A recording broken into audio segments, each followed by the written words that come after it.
안녕하십니까. 셀프 인성 리더십 행동 변화 전문가 김상은입니다. 네, 오늘 부모 자격증 과정 제5강 긍정적인 부모가 자녀를 아주 긍정적으로 키울 수 있겠죠. 그래서 오늘 긍정적인 부모 되기라는 주제로 강의를 진행하도록 하겠습니다. 부모의 긍정적인 사고방식이 변화되어야만 자녀를 키우는 데 있어서 자녀들에게 좋은 영향력을 줄 수 있을 것이라 생각합니다. 그래서 그 부모가 결국은 행복한 가정을 만드는, 조직 문화를 만드는 데 많은 역할을 할 것이라 생각합니다. 자, 그래서 전체 내용을 한번 보면요. 긍정적인 힘이 필요한 이유. 사실 부모 자격증 과정에서 부모 자격증 과정의 긍정, 전혀 연관성이 없을 것 같지 않습니까? 하지만 오늘 강의를 들어보시면 왜 긍정적인 부모가 되어야 되는지 정확하게 이해를 하실 수 있을 것입니다. 그래서 긍정의 힘을 키우는 방법 아주 구체적으로 소개를 드리고요. 그 다음에 그 생각을 긍정적으로 바꾸는 하나의 요소인 인지치료에 대해서 같이 한번 실습을 해보도록 하겠습니다.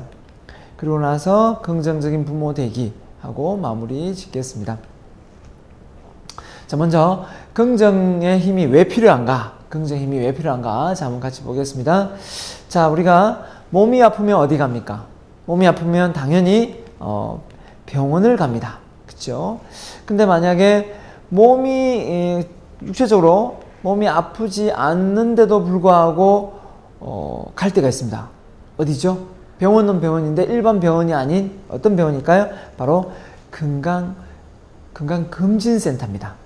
자, 요즘에 이제 의술이 많이 발달해 가지고요. 몸이 아파서 가는 경우도 있지만 몸이 아프지 않아도 정기적으로 우리가 건강검진센터에 가서 미리 이상이 있나 없나를 많이 검진을 하고 또 예방을 합니다. 자, 이런 경우도 있겠고요. 자, 그래서 제가 말하고 싶은 게 이겁니다. 자, 심리적으로, 정신적으로 문제가 생기면 어디 갑니까? 자, 앞서는 육체적인 건강에 문제는 병원을 갔지만 역시 병원은 병원인데 어떤 병원입니까? 바로 정신과나 심리 상담을 받으러 갑니다. 자, 그러면 심리적으로 문제가 지금 생기지 않았습니다. 그럼에도 불구하고 심리적인 문제를 좀 예방할 수 있는 방법이 뭐 없을까요? 그 방법은 바로 마음속에 긍정의 힘을 키우는 것입니다. 왜 제가 이런 얘기를 말씀드리느냐면요. 사실 어떻게 보면 우리는 인생을 살다 보면 수많은 시련과 역경을 겪게 됩니다. 그 수많은 시련과 역경을 겪게 되지만 그때 그 사람 마음속에 긍정의 에너지, 이 긍정의 에너지가 많이 가득 들어있느냐 없느냐에 따라서 사실 그 시련과 역경을 극복하는 그 시기는 짧을 수도 있고 길 수도 있다고 저는 생각합니다. 자, 그래서 이런 말을 했습니다. 빅터 프랭클이 이야기한 말인데요. 외부의 자극과 우리가 반응을 우리가 하게 되지 않습니까? 외부의 자극을 받으면 순간 이 외부의 자극이 칭찬일 경우하고, 칭찬이면 반응이 우리가 어떤 반응이 나올까요? 대부분 긍정의 반응이 나옵니다. 자, 그런데 외부의 자극이 충고면 당연히 반응도 부정이 나올 확률이 높겠죠. 그런데 꼭 그렇지가 않다는 겁니다. 무슨 말씀이냐면, 자, 외부의 자극이 당연히 칭찬, 좋은 반응이 나오면 당연히 내 반응도 긍정이 돼야 되고, 외부의 자극이 충고가 되면 반응이 부정이 나오는 게 대부분 이런 상태를 띱니다. 하지만 어떤 경우에 이 반응이 다르게 해석될까요? 바로 이 중간에 뭐가 하나 더 있습니다. 뭘까요? 바로 그 사람의 심리적인 상태입니다. 그 한 사람의 심리적 상태에 따라서 외부의 자극이 칭찬이냐 충고냐 관련 없이 반응이 다르게 나올 수 있다는 겁니다. 예를 들어 볼까요?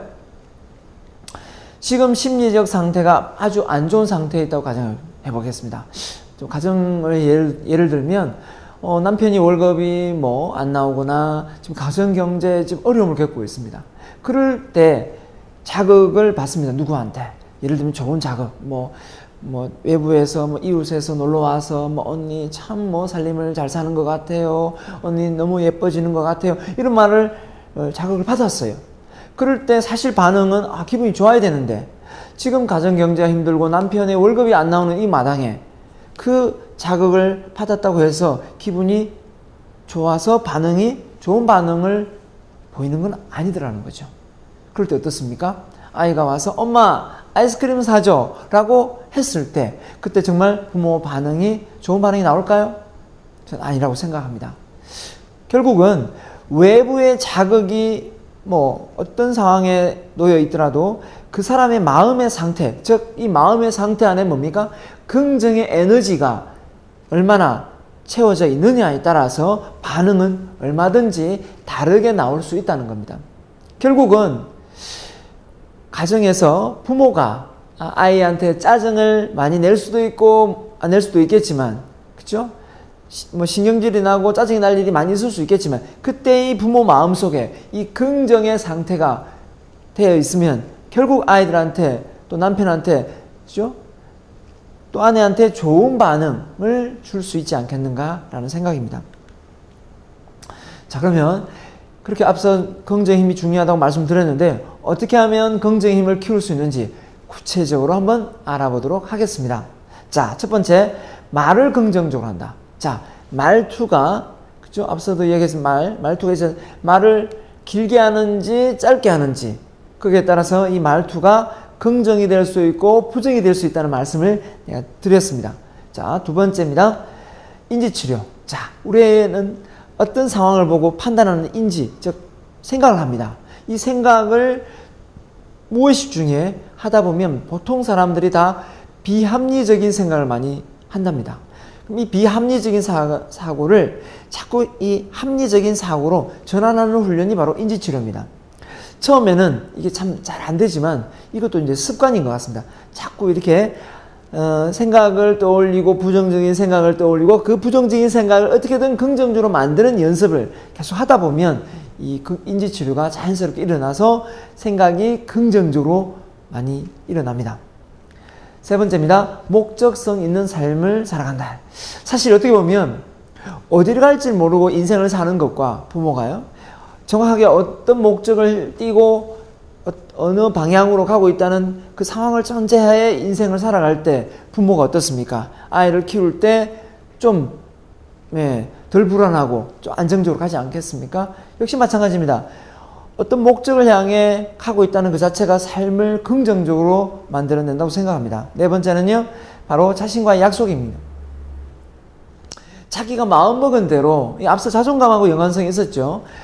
자기가 마음먹은 대로 뭔가 실행에 옮겨질 때 앞서 자존감도 키워진다고 말씀드렸는데요. 역시 마찬가지입니다. 자기 자신과의 약속에 잘 이행되지 않을 때 어떻게 긍정적인 마인드가 생성되겠습니까? 그래서 자기를 바라보는 그 관점 자체도 이 자신과의 약속에서 실행이 옮겨질 때 가능한 겁니다. 자, 그 다음에 다섯 번째는 긍정적인 사람들과 어울립니다. 정말 중요합니다.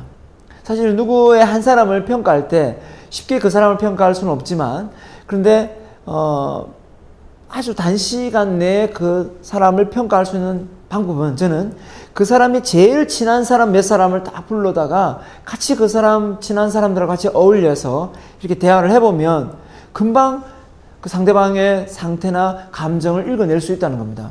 왜냐하면 그만큼 사람이 서로 친한 사람끼리 많이 닮아 있기 때문이죠. 예, 그렇기 때문에 긍정적인 생각을 하는 사람은 긍정적인 사람과 같이 어울려서 지낼 수밖에 없습니다. 예. 그래서 인위적으로 내가 좀 부정적이다라고 생각을 한다면 주변 친구를 한번 유심히 관찰을 해보시기 바랍니다. 분명하게 말을 해도 이 말투 자체가 뭐든지 안 된다, 그만해라, 포기해라, 되겠나, 이렇게 부정적인 말을 많이 이렇게 건네는 사람일 수도 있습니다.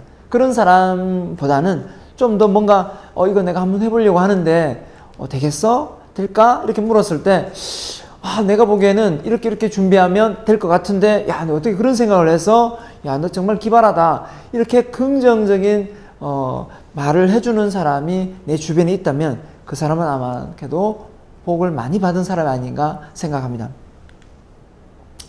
자, 긍정적인 말을 제가 많이 전할 때 하는 말인데, 자, 여러분 이런 질문을 한번 던져보겠습니다. 꽃이 왜 아름답습니까? 꽃이 왜 아름답죠? 자, 그렇게 말씀드리면 많은 사람들이 꽃요? 당연히 예쁘니까요. 향기가 나니까요. 또 어떤 분은 뭐 일찍 지니까요. 이런 말을 하더라고요. 사실 꽃이 진짜 예쁜 이유는, 제가 법정스님의 말씀을 빌어서 말씀드리면, 법정스님이 뭐라고 말씀하시냐면, 내 마음에 꽃이 있기 때문이다 라는 말씀을 했습니다. 자, 이게 무슨 말일까요?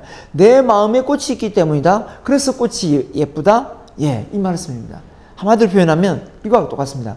내 마음의 정원에 꽃을 심지 않으면 계속해서 뭘 뽑아야 돼요? 잡초를 뽑아야 된다. 결국은 내 마음의 정원에, 그죠? 긍정을 불어넣지 않으면 계속해서 부정이 나온다. 심지어 긍정을 불어넣지 않으면 뭐가 나온다고요? 욕이 나올 수도 있다는 겁니다. 결국은 꽃이 예쁜 거는, 앞서 말한 꽃이 예쁜 거는 내 마음에 긍정의 꽃이 피어 있기 때문인 거예요. 그렇죠? 그렇지 않고서는 그 꽃이 예뻐 보일 수가 없다는 거죠. 자, 그래서 보는 사람이 꽃이면 보이는 것도 꽃이다, 이런 표현을 쓸 수가 있는 겁니다.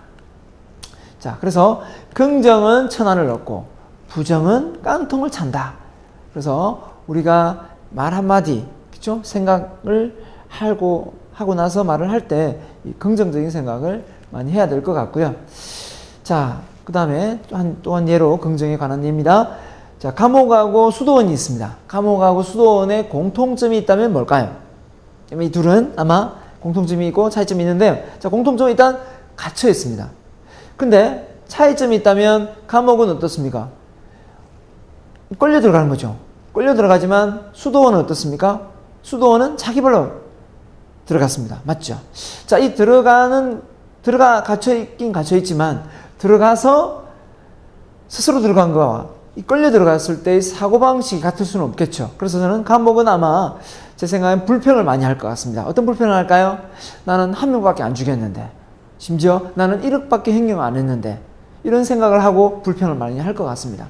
근데 수도원은 자기가 원해서 들어가고 수련을 하러 들어갔기 때문에 수도원에 가서 행복한 감정을 느끼려면 어떤 생각을 많이 해야 될까요? 자, 나중에 행복 강의도 있습니다만은 수도원에 가서 하루하루를 행복한 감정을 느끼게 하려면요, 스스로가 감사하는 마음을 가져야 됩니다. 항상 어떤 사소한 것에 감사합니다. 공기에 감사합니다. 먹는 것에 감사합니다. 입고 있는 옷에 대해 감사합니다. 지금 이렇게 영상을 찍을 수 있는 게 감사합니다. 이런 것처럼 항상 사소한 것을 감사하는 마음을 갖는 게 아마 수도원에 들어가서 해야 될 생각인 것 같습니다. 자, 그럼 보십시오. 이렇게 감옥과 수도원은 정말 같이 갇혀있는 상황이지만 생각이 다르죠. 자, 그렇다면 여러분의 가정은 어떻습니까? 여러분의 가정을 놓고 봤을 때 회사 출근하고 나서 집에 퇴근했을 때, 집에 귀가를 했을 때 남편이고 아내고 간에 아이들도 상관없습니다. 불평을 많이 하는지 뭡니까? 감사를 찾는지. 만에 하나 여러분이 가정에 와서 퇴근을 해가지고 불평을 많이 늘어놓고 있다면 집이 좀 어지럽혀져 있을 수도 있지 않습니까? 아이들이. 그러면 큰 소리를 치겠죠. 이놈의 집구서 치우는 사람 따로 있고 어지럽히는 사람 따로 있나 하면서 소리를 팍 지르겠죠. 그럴 때 그 불평이 결국은 내가 집을 뭘로 만든다고요? 감옥을 만들 수도 있다는 겁니다. 멀쩡한 평온한 집이 감옥이 되는 거죠. 그렇기 때문에 이 가정에서는 어떻게든 긍정의 에너지가 샘솟는 그런 행복한 가정이 만들어져야 되는 거죠. 이게 바로 부모의 정확한 역할이 아닌가 생각합니다. 그래서 저는 이런 생각을, 실패와 실패자의 차이가 뭘까? 자, 실패자. 자, 우리가 성공하려면 어떻게 됩니까? 성공하려면 하는 일이 잘 돼야 된다, 이런 말도 있지만 저는 이렇게 말씀드립니다. 성공을 하려면 지금보다 더 큰 꿈을 꾸고 더 큰 목표를 세웠다면 지금보다 더 많은 실패를 각오하세요, 이렇게 말합니다. 왜냐하면 많은 성과를 내는데, 업적을 내는데 실패를 건너뛰고 그런 성과를 낸 사람은 없습니다. 그렇기 때문에 실패자. 그래서 실패는 많이 하되 뭐만 하지 않으면 된다고요? 실패자만 안 되면 됩니다. 실패자. 자, 그래서 저는 실패자를 이렇게 한번 정리를 내려봐요. 실패는 뭐냐? 꿈과 연관된 도전 속에 있는 사람이 실패다. 근데 실패자는 뭐냐? 꿈과 동떨어진 상황에 있는 사람이다. 한마디로 하다가 안 되니까 꿈을 벗어난 거죠.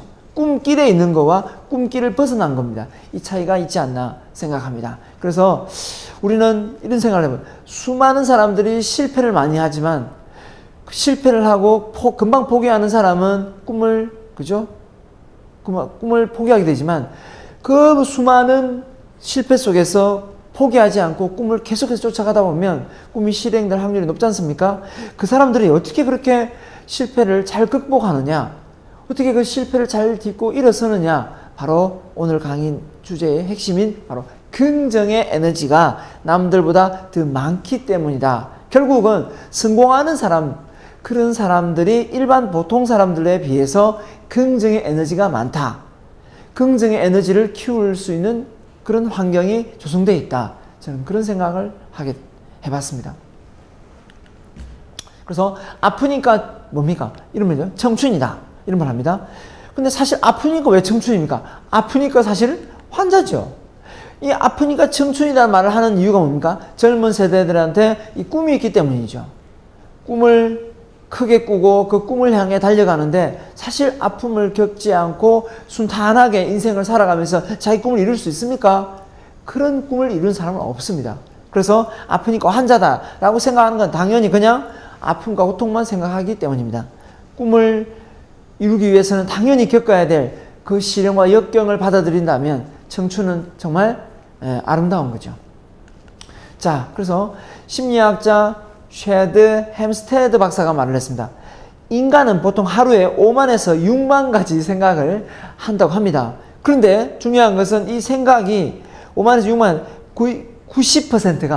90%가 어제 했던 생각과 똑같은 내용을 하고 지내는 경우가 대부분이고요. 더 나아가서 전체 생각 중에 85%가 긍정이 아닌 부정적이라는 겁니다. 자, 이런 말을 하니까 무조건 제가 이 영상을 보는 모든 분들이 100% 긍정적인 사람이 되어야 된다. 저는 이렇게 말씀드리고 싶지는 않습니다. 왜냐하면 사람이 너무 긍정적이면 모든 매사에 너무 낙관적이어서 저축도 안 할 것이고 운동도 안 할 것이고 부지런하지도 않을 겁니다. 너무 게을러질 수 있겠죠. 자꾸 뭘 미루게 될 수 있으니까요. 자, 그런 의미가 아니라 최소한 100% 중에 한 80% 저는 긍정을 가져가고 한 20% 정도는 부정을 가져가자. 저는 이런 생각을 좀 가지고 있습니다. 그런데 우리 많은 사람들이 생각해 보십시오. 이 햄스테드가 박사가 말한 대로 85%가 부정적인 생각을 하고 있다면 이걸 어떻게든 매번 긍정적으로 만들어야 된다는 거죠. 그게 이제 뒤에 소개할 내용이 바로 인지치료라는 거예요. 심리치료 중에 한 방법인데 인지치료. 내가 생각하고 있는 바를 비합리적인 사고를 합리적인 사고로 전환하는 훈련. 그 훈련을 해야만 그래도 하루의 생각을 어떻게든 긍정으로 이렇게 전환을 시킬 수 있다라는 겁니다. 맥길 대학에 소니아 루팽이라는 의학 박사가 있는데요. 이 사람이 15년 동안 92명의 노인 뇌를 연구했다고 합니다. 근데 놀라운 사실이 뭔지 아십니까?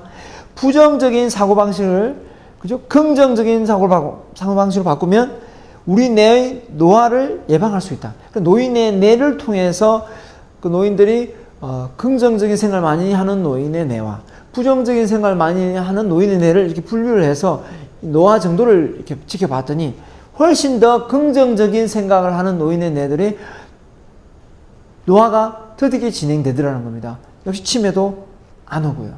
자, 이쯤 되면 정말 긍정의 에너지를 억지로라도 풀어넣어야 안 되겠습니까? 예. 자, 그래서 우리의 생각은 자석입니다. 자석. 내 생각대로 모든 것이 끌어당겨 오니까요. 이 어트랙션, 끌림 현상이거든요. 그래서 오늘이 행복하냐, 불행하냐. 그러니까 무의식 중에 우리는 부정을 끌어당기는 어떤 작용이 있습니다. 그렇기 때문에 무의식 중에 내가 부정적인 생각을 하게 돼 있다고 했습니다. 근데 빨리 내 기분을 좀 긍정적으로 만들어 전환을 해야만 지금 이 순간이 또 행복해질 수 있다는 거죠. 그만큼 우리가 이 생각을 전환하는 이 인지치료 훈련이 어떻게 보면 습관화되어 있어야만 된다라는 생각을 해봅니다. 그래서 부정적 생각, 뭐 괴롭다, 고달프다, 짜증난다, 화난다, 비참하다, 멍청하다, 후회한다 이런 말들을 사실 많이 내 입에서 오르내릴 필요도 없고 이런 생각을 할 필요도 없습니다. 사실 그 EBS인가요? EBS T 프로에서 이런 그 단어 맞추기, 그러니까 부정적인 단어를 딱 나열해 놓고 또 긍정적인 단어를 나열해 놓고 문장을 만들게 했습니다. 그런데 놀라운 사실이 뭔지 아십니까? 그 단어를 맞추기 전에 어떤 구간을 정해가지고 그 실험을 하러 오는 사람들의 걸음걸이를 테스트를 해봤습니다. 걸음걸이가 활기차고 빠르냐 느리냐, 예, 그걸 테스트를 했었는데 EBS였어요. 근데 중요한 게 뭡니까? 그 실험을 통해서 해본 결과 뭐냐? 문장 자체를 긍정적으로 문장을 맞춘 사람하고 긍정적인 단어를 맞춘 사람, 단어를 가지고 문장을 맞춘 사람하고 부정적인 단어를 가지고 문장을 맞춘 사람의 걸음걸이의 차이가 있더라는 거예요. 그만큼 우리가 사람이 이렇게 달라진다는 거예요. 그러니까 얼마만큼 우리가 긍정적인 상황에 노출되어야 되는가 이렇게 봅니다. 그래서 영화를 보거나 노래를 부르거나 책을 보더라도 좀 부정적인 그런 미스테리한 이런 살인적인 어떤 이런 내용보다는 좀 수필이나 자서전이나 이렇게 긍정적인 내용을 많이 다루는 그런 내용의 책을 많이 읽어야 될 것 같습니다. 자, 한 분을 소개하겠는데 이분이 누군지 한번 맞춰보세요. 자, 1816년 그의 가족이 집을 잃고 길거리 쫓겨납니다. 자, 1818년 그의 어머니가 사망하고요. 34년 결혼하기로 해서는 약혼자가 갑자기 사망합니다. 정말 부르니 계속 겹치네요. 38년 주의원 대변인 선거에 출마해서 패배합니다. 40년 전 부통령 선거에 출마해서나 패배합니다. 와우, 그죠? 이 정도는 포기할 것 같은데요. 43년 미국 하원 선거에 출마해서 또 패배합니다. 야, 연속 3번의 실패인데 진짜 대단합니다. 그래도 포기를 안 하는 것 같습니다. 46년 또다시 하원 선거에 출마해서 이번에는 성공합니다. 예, 3번 만에 됐네요. 4번 만에 된 거네요. 48년 하원 선거에 재선거에 출마해서나 이번엔 뭡니까? 또 패배합니다. 또 54년 미국 하원 선거에서는 또 패배하고요. 58년 다시 상원 의원에 출마를 해서나 패배합니다. 자, 이 정도 또 패배를 하면 정치에 포기를 할 법한데 끝까지 도전해서 나중에 결국 뭐가 됩니까? 예, 16대 대통령에 당선이 됩니다. 누굽니까? 바로 링컨입니다. 자, 링컨이 이 예만 놓고 보면 앞서 말한 대로 오늘의 주제와 함께 얼마나 긍정적인 사람인지 짐작이 가십니까? 이런 시련과 실패, 이런 경험을 하고서도 그 정치의 꿈을 포기하지 않고 끝까지 계속했다는 겁니다. 이런 사람들이 사실 정치를 해야 되는데 우리나라 사람은 어떻습니까? 예, 너무나 한 몫을 챙기려는 사람들이 정치를 하는 사람들이 많아서 참 문제가 많은 것 같습니다.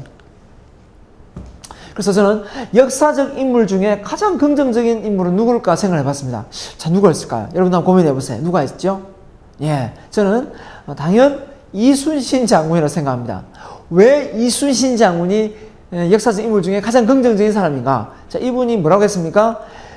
선조 임금이 그랬죠? 수군이 얼마 안 되니 빨리 합류해서 육지에서 싸워라 이랬죠. 그랬더니 선조 임금에게 뭐라 했습니까? 나에게는 아직 12척의 배가 남아 있습니다. 일본에 133척의 배가 오는데 12척의 배로 맞서 싸우려고 생각을 했다는 겁니다. 얼마나 긍정적인 마인드가 아니고서는 가능했겠습니까?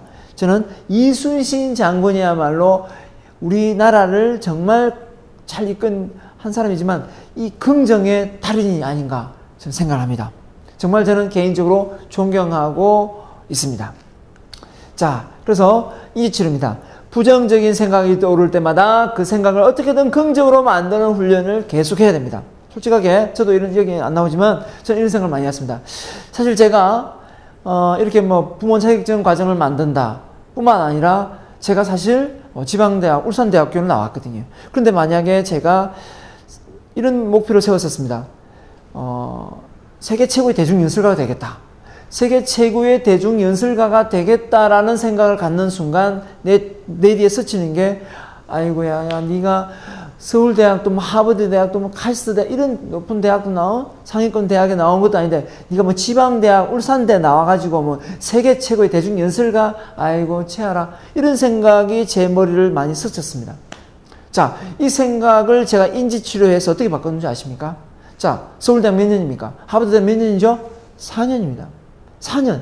자, 제가 머리가 좀 나쁘다고 생각하겠습니다. 4년 해서 할 거를 제가 머리가 좀 나쁘니까 8년 하면 어떻습니까? 8년. 8년 공부해가지고 제가 그 하버드대, 서울대보다 더 많은 지식을 머릿속에 집어넣으면 저는 앞서갈 수 있다고 생각합니다. 이런 사고방식이야말로 내가 지금 상황에서 긍정의 마인드를 먹으면 나 안에 있던 뭡니까? 숨겨진 에너지가 충분히 나올 수 있다고 저는 생각합니다. 결국은 생각의 문제지 그 상황만 놓고 우리가 자포자기할 필요는 없다는 겁니다. 그래서 여기 보시면 맛있는 주스가 반밖에 없네. 누가 다 먹었어? 라고 할 수 있지만 맛있는 주스 다 먹었는 줄 알았는데 반이나 남았네. 많이 해본 그죠? 말이고요. 길을 가는데 새 한 마리가 날아와서 이렇게 똥을 쌌습니다. 그럴 때 반응이 어떨까요? 저놈의 새 새끼 잡히면 죽었다. 날아가다가 벼락이나 맞아 뒤져라. 할 수도 있겠지만 저는 이렇게 생각을 해봤습니다. 긍정으로 바꾸니까요. 뭘까요?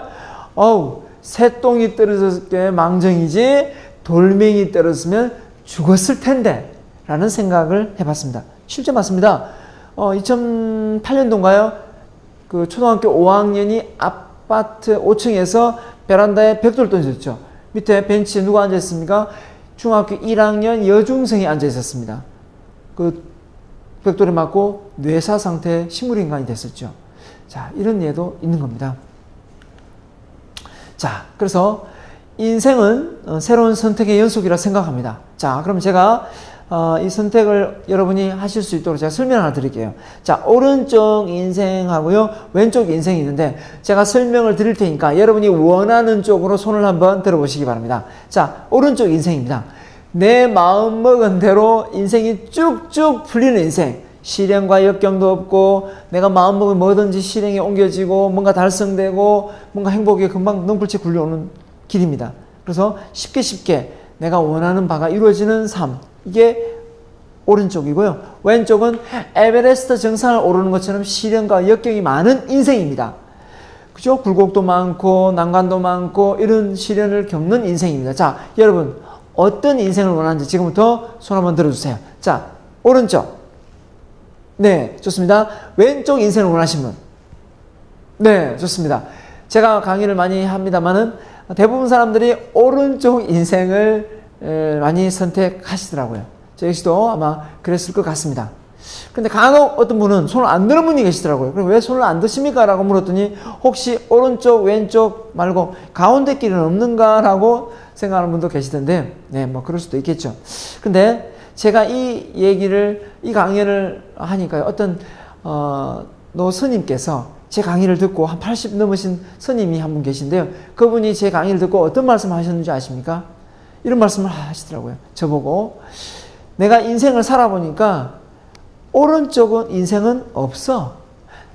전부 왼쪽이야. 라고 말씀을 하는 게 아니겠습니까? 그래서 제가 많은 사람들이 우리가 오른쪽 인생을 원하지만, 그렇지 않습니까? 저도 원하지만 오른쪽 인생이 없다라고 합니다. 오른쪽 인생이 없다면 우리는 왼쪽 인생을 살 수밖에 없지 않습니까?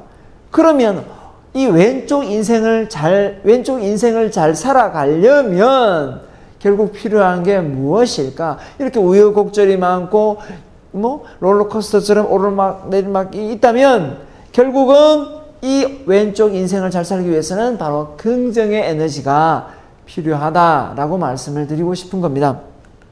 자, 어떤 말을 믿고 따를 것인가 볼까요? 자, 웃으면 복이 올까요? 복이 와서 웃을까요? 자신감이 있어서 성공했을까요? 성공에 자신감이 생겼을까요? 행복하게 살면 꿈을 이룰까요? 꿈을 이루면 행복해질까요? 노래를 부르면 기분이 좋을까요? 기분이 좋으면 노래를 부를까요? 자, 둘 다 맞는 말입니다. 하지만 전자와 후자는 차이가 있습니다. 전자와 후자 차이가 뭐가 있습니까? 자, 눈치 채신 분이 계시네요. 전자는 어떻습니까? 능동적이고 후자는 수동적입니다. 꿈이 이루니까 행복하고요. 기분 좋게 노래 부르고요. 복이 왔으니까 웃고요. 자, 인생을 긍정의 마인드를 가진 사람은 저는 생각합니다. 능동적인 삶을 살 것이고 부정적인 생각을 많이 하는 사람은 바로 이렇게 수동적인 인생을 살지 않을까라는 생각을 해서 결국은 긍정적인 마인드를 가져야 인생을 앞에처럼 살아갈 수 있다. 아니 보세요. 기분이 좋아서 노래를 부른다면 노래를 몇 번 부르겠습니까? 노래, 좋은 노래, 즐거운 노래 불러서 기분이 좋아지면 되는 거죠. 자, 그래서 마지막입니다. 실패의 새로운 패러다임. 자, 이걸 인지치료로 한번 바꿔보겠습니다. 실패, 아까 했죠? 수많은 사람들이, 지금 이 영상을 보고 있는 우리 부모님들이, 하고 있는 직장에서 크게 성공하고 사업에서 크게 성공하시려면 지금보다 더 많은 실패를 각오하십시오. 더 실패를 이겨내십시오. 이렇게 말씀드리고 싶습니다. 이게 정답이거든요. 저 역시도 마찬가지입니다. 더 앞으로 유명해지고 더 많은 인기를 누리고 또 뭡니까? 더 많은 사람들의 영향력을 주기 위해서는 더 많은 실패를 할 수밖에 없을 거라 생각합니다. 자, 그런 의미에서 실패를 좀 다르게 해석해서 오늘부터 긍정의 마인드로 이 실패를 좀 해석했으면 좋겠습니다. 자, 실패는 단지 뭐다? 실패는 단지 그냥 실패자가 아니라 실패는 단지 실수를 의미한다. 그렇죠? 실수할 수 있잖아요. 물론 동물이나 뭐 이런 거는 실수하면 목숨이 왔다 갔다 할 수 있지만 사람은 다시 재기하면 됩니다. 맞죠? 실수할 수 있잖아요. 두 번째, 실패는 시간이 좀 더 걸린다. 그렇지 않습니까? 아니 남들이 산에 올라가는데 뭐 4시간 올라가면 난 8시간 올라가든지, 그죠? 뭐 이틀만 올라가면 뭐 무슨 일 납니까? 책을 누구는 빨리 읽고 2시간만 읽고 한 권 읽지만 나는 뭐 10시간에 한 권 읽든지 일주일에 한 권 읽든지 차이가 좀 나지만 결국은 그 목표를 달성하는지 못하는지 이것이 저는 더 중요하다고 생각합니다. 그건 실패가 아니지 시간이 좀 더 걸린다. 이런 생각을 좀 가졌으면 좋겠네요. 그 다음에 실패는 다른 방법을 사용한다. 똑같은 방법을 사용해서 부모가 이제 자녀를 키우는데 마찬가지입니다. 첫째 아이를 키워보고 둘째 아이를 키워볼 때 둘째 아이를 키워보면 훨씬 더 쉽게 키웁니다. 왜? 첫째 아이를 키우면서 시험을 해봤거든요. 그런 것처럼 실패는 나를 또 다른 방법을 찾게 만들어주는 역할을 해줍니다. 그 실패를 안 해보면 잘 모르는 거죠. 그냥 그게 맞는 걸로 아는데 실패를 함으로써 그 상황을 알게 되는 거죠. 그죠? 그 다음에 네 번째입니다. 실패는 큰 꿈을 의미합니다. 실패는 큰 꿈을 의미한다. 이 무슨 말일까요? 내가 작은 꿈을 꾸면 실패할 확률이 별로 없을 텐데 내 꿈이 크면 클수록 실패를 더 많이 하게 된다는 겁니다. 결국은 뭡니까? 내 꿈이 크니까 실패를 하는 거지요. 그러니까 내 꿈을 탓할 수는 없으니까 결국은 내가 실패를 많이 하는 거는 남들보다 더 많은 큰 꿈을 꾸기 때문에 실패하는 거니까 이걸 잘 이겨내자라고 생각을 하면 되는 것입니다. 자, 끝으로 실패는 위인이 될 기회가 왔다. 예, 위인들, 존경하는 인물들, 실패를 딛고 일어서서 그 자리, 그 위치에 있는 사람들이지. 이 위인들이 그냥, 그죠? 순조롭게 이렇게 순탄한 삶을 살고 나서 자기가 그 위치, 그 위인이 된 경우는 아무도 없습니다. 전부 다 시련과 역경을 다 이겨낸 사람이라는 거죠.